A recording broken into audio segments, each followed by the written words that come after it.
I have been waiting to have this man on Meet the Biz for a while now. I mean, he has created classics and worked on films that are some of my top favorites of all time. He is an American film and television director, producer, screenwriter, actor, author. He's a film teacher. I'll just list a few of his credits. Gods and Monsters, Dante's Cove, Guilty as Charged, and Elvira's Haunted Hills. Sam Irvin. Hey, I'm so glad to be here on your show. Thanks for having me. Oh my God, thank you for being here. I have to say I love your first name. We have something in common because my middle name is Sam. So. Oh wow, that's so cool. You know. Well, I grew up in North Carolina. Yeah. A long time ago, and when I was a teenager, there was a very famous senator named Sam Irvin from North Carolina, and he headed up the whole Watergate Commission. So for people old enough, he was a very famous guy back then, and. He did spell his last name E-R-V-I-N, and mine's I-R-V-I-N. But I'm a junior, so my dad is also a Sam Irvin. And let me tell you, anytime we called up a restaurant and made a reservation for Sam Irvin, we purposely did not spell the name for them, and we would always get the best table. I love it. Now, and have people come up to you and said, Sam, nice to meet you. Well, and we actually, when he came through town at one point, my dad, we arranged to get a photograph with him in the newspaper. It was like, well, the real Sam Irvins, please stand up. I love that. I love that. So, so you grew up in the cinemas. I mean, yes. Your grandfather had a chain of cinemas, and your father owned some.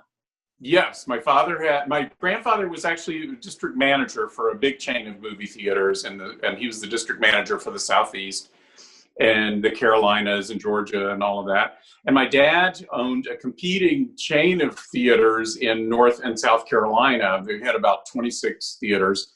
And so, yeah, you know, my playground was going to the movie theater and hanging out in the projection booth and collecting the posters as soon as they were done with them. And like the little kid in Cinema Paradiso, you know, that was my childhood and my playground. So it was pretty astonishing. And my parents were very lax about letting me see whatever I wanted to see from the youngest age. And I had two older sisters, and when they would babysit me, they would take me to the movies. And I started seeing, you know, really scary Vincent Price movies and Hammer films and things of that nature, you know, back in the early 60s. I was born in 56. So by the time I was maybe 5 or 6 years old, I was being, you know, exposed to all these incredible movies, which completely, you know, just affected me in a fantastic way, because I was at such an impressionable age. It's what really, you know, made me be such a movie fan, and a particularly horror movie fan. And it was all fantastic. Oh, I'm sorry, go ahead. Oh, no. What I was going to say, what's so amazing too, is I read that, you know, you grew up loving these actors, the kind of film, and then you got to interview so many of them. Yes. Well, actually, the first really important thing that happened is that when I was 8 years old in 1964, my dad took us all on a cross-country trip in the car to go to California and, you know, to go to Disneyland. There wasn't even a Disney World back then. Right. We couldn't even go to Florida. We had to go all the way to California to do the Disney thing. And then he managed, because of his connections in the movie business, to get a VIP tour at Warner Brothers. So I got to walk onto the set of Blake Edwards' The Great Race while they were shooting the iceberg sequence with antique cars on the iceberg, and Jack Lemmon, Tony Curtis, and Natalie Wood, all there on this iceberg in this huge tank of water, and fans going for a storm scene, and, you know, wave machines. It was the eyes just popped right out of my head. I thought as a kid, at 8 years old, I thought if they were going to shoot on an iceberg, they would have to go up and find an iceberg somewhere. I had no idea this was being created on a soundstage in Hollywood. And so that just like blew my mind. The other thing, we went into another stage where they were shooting a forced perspective model of a mansion up on a hill. And in the scene, a wing of the mansion blows up. And so they had this model that was about 4 feet high, and they had men, up on the top of the hill putting up the chimney and stuff. So I could see the perspective of, how big the house was or how small it was. And then you come down this hill, and then in the foreground, they have full-size fence and gate, and they dressed an actor to play a policeman who was walking by on the sidewalk. So you'd have this full-scale foreground, and then the hill would go up, and there's this house that's right there. I mean, it's not that far away. And I was like, that is not going to look right. Nobody's going to buy that. It's going to look like a model house. And then, of course, when I saw the film, I saw that it truly worked. It looked totally real. And so, just learning the whole concept of forced perspective was, again, mind-blowing for a kid at 8 years old. And then we went on another stage where they were shooting a film called Two on a Guillotine that starred Dean Jones and Connie Stevens, and was being directed by William Conrad, who later is an actor who did this Canon series and some other things. And they were doing a rear screen projection scene where Connie Stevens and Dean Jones were sitting in like a chairlift kind of thing, a bubble.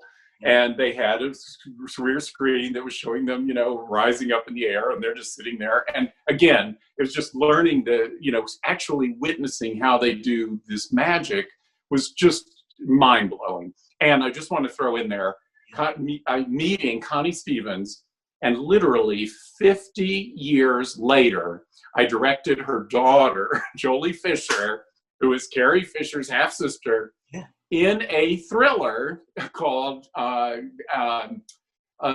Fatal Acquittal for Lifetime. And so, it was just like, you talk about bizarre timing and everything, but literally 50 years later, I was directing her daughter in a thriller. So, but anyway, going back to that day in 1964, that was the day I decided that I had to be a director. And my dad had an 8mm home movie camera, and I just took it out of his hand and never gave it back. And when we got home, I was making, little 8mm Dracula movies with my brother as Dracula with a black beach towel on for a cape and, ketchup and plastic fangs and, the whole bit.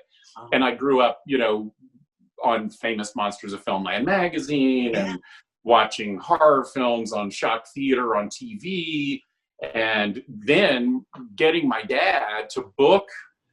He would play a lot of these films anyway at his theaters, but I would get him to book Saturday morning matinees, kid matinees with horror movies, when I would bring in all the Vincent Price classics and the Hammer film, the Draculas and Frankensteins with Christopher Lee and Peter Cushing. And it reminds me of Creature Features, because every Friday night, Bob Wilkins. Yep.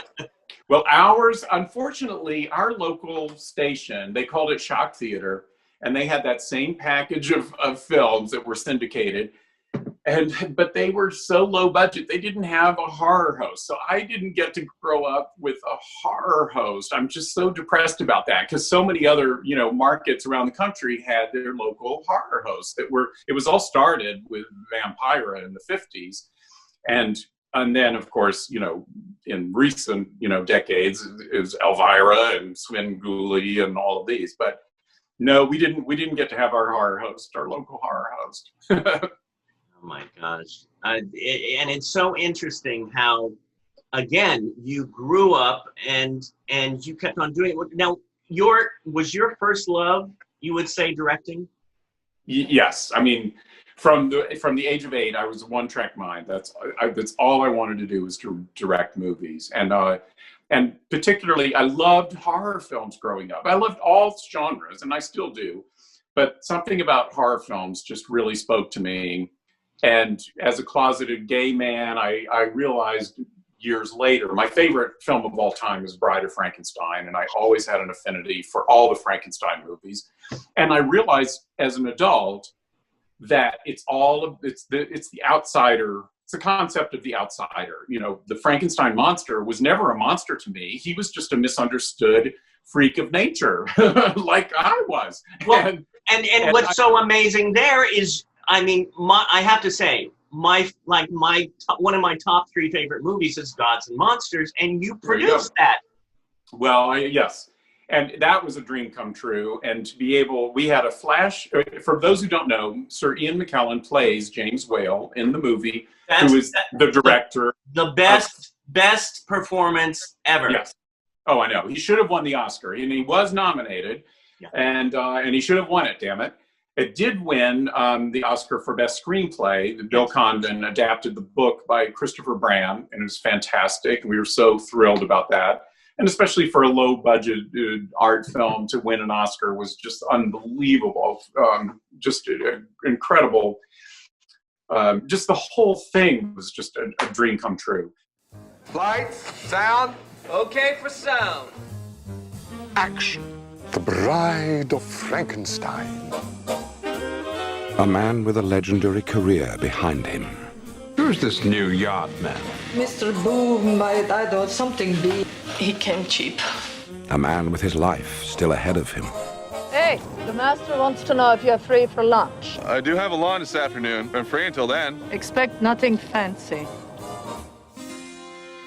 Come in, Mr. Boom. Separated by class. Are you famous? I was merely a director. You have the most architectural skull. Have you ever sat for an artist? By time.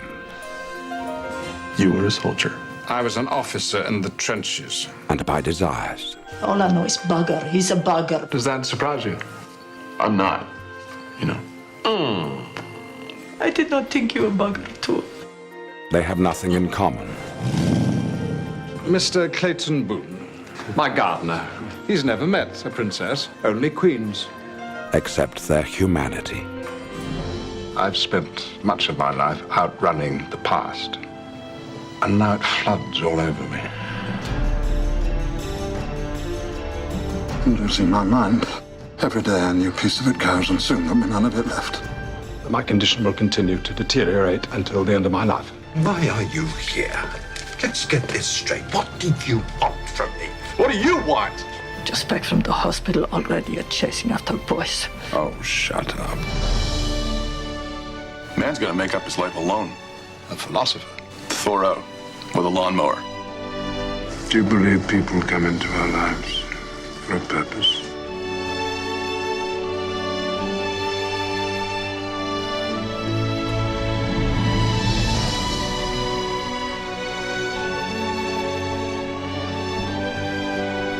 To a new world of gods and monsters. So, we understand each other. Live and let live. So for those who don't know, Sir Ian McKellen played James Whale, who was the director of Frankenstein, The Bride of Frankenstein, The Invisible Man, The Old Dark House, and Showboat. What? Yeah, he did other genres, and was this incredible director back in the 30s and 40s. And he was as openly gay as you could possibly be in those days. And it was quite a trailblazer. And when you look at Bride of Frankenstein with the idea of looking for gay subtext, it is loaded with it. And the character of Dr. Polidori is played by Ernest Thesiger, and the character is this very effeminate, mad scientist who grows little miniature people in jars, and his whole performance is very flamboyant and considered one of the first open, kind of gay characters in a mainstream movie. And so anyway, when seeing that film as a kid, it just spoke to me in all sorts of ways that I didn't even realize. And then, of course, later, when I found out about the gay subtext and that James Whale was gay, and all these other things. It just completely blew my mind, and I really realized that it was speaking to me subliminally in so many ways. But getting to do Gods and Monsters, there is a scene, a flashback scene, where James Whale is seen on the set of Bride of Frankenstein in the laboratory directing that movie. And that was the most dream come true moment, to be able to recreate that set at Lacey Studios, downtown LA. And we managed to track down some of the real original electrical equipment that was designed and built by Kenneth Strickfaden for Frankenstein and Bride of Frankenstein. And Mel Brooks had found it and used it in Young Frankenstein. So, it's appeared in other films. Yeah. And but we got a hold of it, and so the authenticity of that scene just was enough to make the hair on the back of my neck stand on end. It was a dream come true, and Bill Condon did just a freaking amazing job directing it, and his career took off to incredible heights after that, and it was just a dream project for sure. I mean, Bill, he's I when I think of certain people like Bill Condon, I can't get the words out, because it's when I see a good movie too that I'm like quiet afterwards, because I'm just taking it all in. Yeah.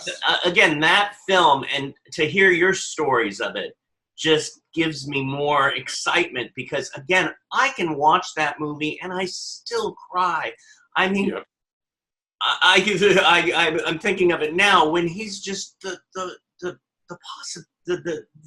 emotions that he went through, Ian, and because interesting, because a friend of mine years ago happened to commit suicide. Oh. So when I was watching this performance of his, I was breathtaking, because he had so many levels in it, and it was so beautiful and so beautifully filmed. And the music, I played the soundtrack in my car as I drove around the city. By Carter Burwell, who's the most amazing composer, just a beautiful score. Yeah, no, it's I'm sorry about your friend. Thank you.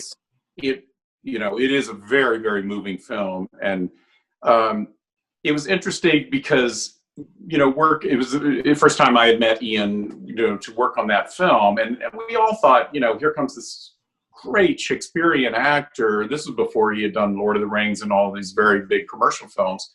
And, we didn't know what to expect. And we also had Brendan Fraser in the cast, and we kind of expected Brendan to be, he had done George of the Jungle and some of these comedies and things. And we figured he would be, a laugh riot on the set, and Ian McKellen would be a very dramatic actor. And it was sort of the opposite. Ian was the jokester, and Brendan was so intimidated to be working with such an incredibly great actor that he was constantly studying his lines and, nervous and, wanted to be, to live up to being able to hold his own with Ian in those scenes. And so he was very quiet and, and would be in his trailer, preparing, whereas Ian would be on set, making jokes, and, Bill would have to say, Ian, we're ready to go. And he'd say, but the punchline, darling, was and action. And then he would snap into like that. I mean, it was incredible to watch, because he can turn it on on a dime. It was amazing. Yeah. And it was really exciting to see him in action, and and it's not to say he was taking it lightly at all. He just was so prepared and so relaxed and so professional that he just was in it. Was when you needed him to be, and it was relaxing for him to come out of it between takes. Not all actors are that way. Some actors have to be method and stay in character the whole day and all that. And that's totally fine. And that's the way they work. Great. But Ian, he had a good time, and he wanted to balance it between takes by, having fun. Wow. And were you, since you had grown up loving these films, how did this film come about? I mean, did you say, "Hey, let's do this film," or was somebody else doing it and you said? Well, it was. It started. I read the book "Father of Frankenstein" by Christopher Bram. That was the name of it originally. Yeah. And I got the book because it was about James Whale, and I was excited to read it. And I just loved the book. And I got a hold of the author. I didn't know him, but I called up Chris. And I got his number, called him up, and I said, "Hey, I don't have any money, but I'd love to option your book for nothing for like 3 months and see if I can get it going." And he said, "Well," because of course I wanted to direct it, and he said, "Well, a guy named Bill Condon just beat you to the punch a couple weeks ago," and Bill had done the same thing. And I had actually met Bill a couple times at the actress Nancy Allen's house. Now, I got to know Nancy because I was Brian De Palma's assistant back in the days of Dress to Kill and The Fury and home movies and all of that. And so I had worked with Nancy back then. I had also directed Nancy in a Showtime thriller called Acting on Impulse. And so I would go to her parties, and she knew Bill because she had been in one of Bill's films, and Bill had written another one of her films. And so I just met him casually that way through her parties. And so as soon as the author mentioned his name, I'm like, "Oh, call Nancy. I'll get Bill's number. I'll call him, congratulate him," which is what I did. And then I said to Bill, I said, "Have you thought of Ian McKellen for the role?" And he said, "Oh man, we're on the same wavelength. I just sent him a copy of the book, and I'm hoping that he'll respond to it and agree to attach himself to the project." And I said, "Well, listen, if there's anything I can do to help, I'm, just such a fan of the book and everything about James Whale and everything, I just wish you the best of luck." And he said, "Well, it's going to take me, it'll probably be a year of me writing the script, and, it's not going to happen for a while, but, and so we just kind of didn't talk for a long time, and I figured he was working on it. Okay, then I was at a production company called Region Entertainment. They are also Here TV, which is the gay network, and Paul Collishman was the head of it, and I'd actually known Paul because Paul had prior to that been head of IRS Media, which was Miles Copeland's company, a division of IRS Records, and they were making films. And my very first feature that I directed, Guilty as Charged, was one of their projects. So anyway, I'm at where Paul has landed at a new production company called Region Entertainment, and I'm prepping a film that I had written and was going to direct called Kiss of a Stranger that ended up starring Mariel Hemingway, Diane Cannon, David Carradine, Corbin Burnson. And I heard Paul in the hallway mention Father of Frankenstein. And I jumped up out of my chair, went out in the hall. I said, what? And he goes, "Oh yeah, there's this guy named Bill Condon. He's submitted a script. He has Ian McKellen attached, and we're considering making the movie." And I'm like, "You have to make the movie, and I have to work on it." And Paul was like, "Well, we've been having meetings on it, and my only concern is that are people going to perceive it as kind of a dirty old gay man who's after a young, hot, straight guy, and is it going to seem a little on the sleazy side or whatever?" And I said, "Just wait till tomorrow." And I went home and I had a huge file of all the reviews of the book, the Wall Street Journal, the New York Times book review, all these, very classy reviews that were all raves. And I put it on his desk and I said, "Read these reviews and tell me if any of them came to the same worries or same conclusion that you had." Of course, none of them did. And that helped Paul, kind of assuage his concerns that, no, this could really be a great art film. And I don't know how much my doing that helped, but it certainly didn't hurt. And I kept badgering and bugging them about it, what's going on with it and everything.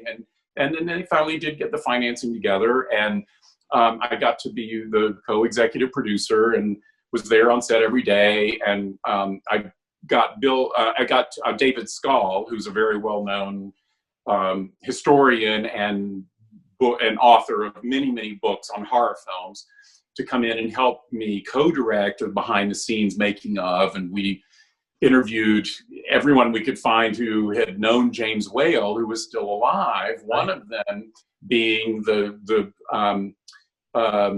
oh my God, my brain. The woman who played the oldest lady in Titanic, who was the star of The Invisible Man and Old Dark House. Gloria Stewart. Good Lord, I can't believe I couldn't remember her name. How embarrassing. Anyway, we interviewed Gloria Stewart, who now is no longer with us, but at the time we were making the movie, she was still with us and had the most wonderful stories of James Whale. It was fantastic. And we also interviewed Curtis Harrington, who knew Whale quite intimately, I think very intimately. And and Curtis was the director of films like Who Slew Auntie Roo and What's the Matter with Helen, and was a director in his own right, but kind of considered Whale to be a mentor of him from the younger days. And so we were working on that while the filming was going on, and it was just everything about that project was a dream come true.